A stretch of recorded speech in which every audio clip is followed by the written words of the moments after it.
Australia is home to about 32% of the global population, with roughly 26 million people living there. It's the 53rd most populated country, a massive landmass that is actually a whole continent located down under.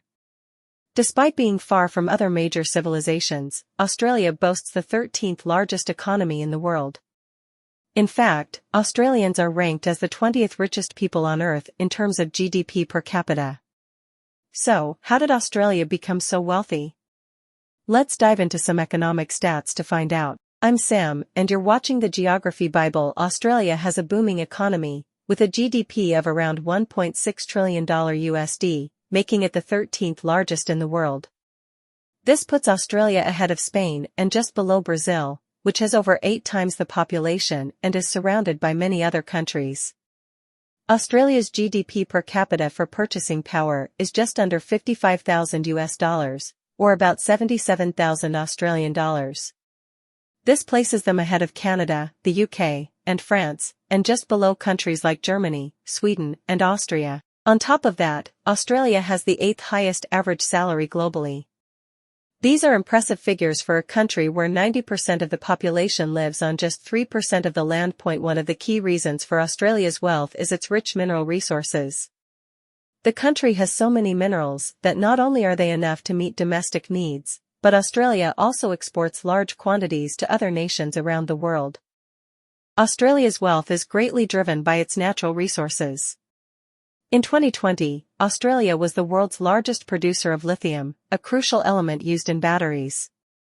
As you might have noticed, batteries are more important than ever, especially with the rapid rise of electric cars. China alone bought 41% of all electric vehicles in 2020, which is a huge market for Australia.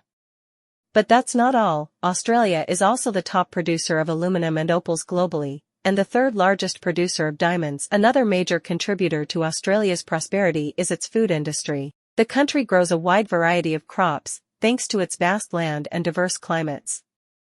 From rainforests in the north to deserts in the center, and temperate conditions in Tasmania, Australia can produce fruits and vegetables that are typically found in different regions around the world. The country also has one of the largest livestock herds, with sheep numbers coming in second only to China, and Brazil being the only country that surpasses Australia in beef exports. Australia's total human development export value is nearly $500 billion US, with China, Japan, and South Korea being its biggest trading partners. On the global stage, Australia ranks 8th in the Human Development Index, which looks at a country's health, education, and income levels. The Human Development Index, HDI, is a measure used to compare countries over time, focusing on key areas like finance, society, education, and quality of life. A high HDI score typically indicates that a country is doing well in these areas, leading to a strong and healthy economy. While no country is perfect, those that perform well in these sectors usually experience economic growth and higher living standards. On the other hand, countries with poor education systems, low working standards, and ongoing civil unrest struggle to build strong economies. For instance, the Democratic Republic of Congo, despite being rich in natural resources and having a young population, is one of the most corrupt and poorest nations in the world, with an economy of just $50 billion USD. Australia's relative peace and stability have played a crucial role in maintaining its strong economy and high quality of life over the past century. Many regions have faced devastation. Europe endured 2 world wars, South America and Africa were torn apart by civil wars and coups, and Asia faced a mix of both. Meanwhile, Australia and North America have remained relatively untouched by such chaos, contributing to their wealth.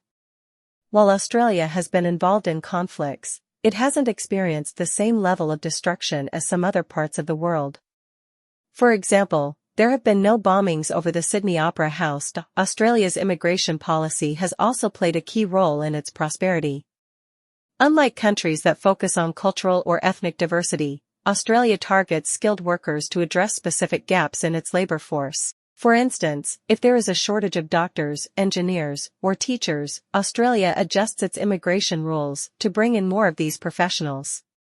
Additionally, Australia's education system is among the best in the world, modern and highly respected. Australia has become a popular destination for international students, many of whom come from wealthy families. These students often go on to secure high-paying jobs, which further strengthens the Australian economy. Before the pandemic, Australia was a top travel spot for people from all over the world, drawn to its stunning attractions, beautiful cities, national parks, beaches, and year-round sunshine. In 2019, tourism contributed around $42 billion to Australia's economy, making up about 3.2% of its GDP, one of the highest rates globally. Iconic landmarks like the Sydney Opera House, Ayers Rock, and the Great Barrier Reef are just a few reasons why visitors flock to the country. Australia's booming housing market is another major contributor to its wealth, especially through taxes from the high demand for new homes and buildings. However, this has made it increasingly difficult for everyday Australians to afford their own homes. It's similar to the situation in cities like London, where the ultra-wealthy from around the world purchase properties in developed, prosperous cities, driving up prices in the process. Cities like Sydney, Melbourne, and Perth are highly sought after, and the demand for housing continues to drive prices up. In the year 2000, the average home in Sydney cost around $312,000 AUD. Today, that same house would cost about $1.6 million. The average person simply can't afford such high prices. However, billionaires from countries like China or Japan can easily buy multiple properties and rent them out for profit. Recently, Australia ranked as the second most agile country in the world, just behind the US. Being agile means a country can quickly adapt to challenges, respond efficiently, and embrace modern solutions to meet changing needs. Lastly, Australia's success is partly due to its adoption of the Anglo-Saxon economic model, which is a type of capitalism with less government interference and fewer regulations. In this model, the private sector plays a major role, and private property is central. While not without its flaws, this approach has proven successful in countries like New Zealand, the UK, the US, Canada, and more. In summary, Australia is a well-developed nation with a strong, adaptable economy built on a successful economic model. Australia boasts some of the strongest immigration policies globally, making it a top destination for tourists and skilled workers. Outside of pandemics, it continues to attract visitors from all over the world, while its vast natural resources and booming exports fuel its economy. As a result, Australia ranks among the wealthiest countries, offering a high quality of life for its citizens. Thank you for watching. If you found this video helpful, please give it a like. And if you enjoy content like this, consider subscribing. You can always unsubscribe later. Thanks again, and we'll see you in the next video. Music.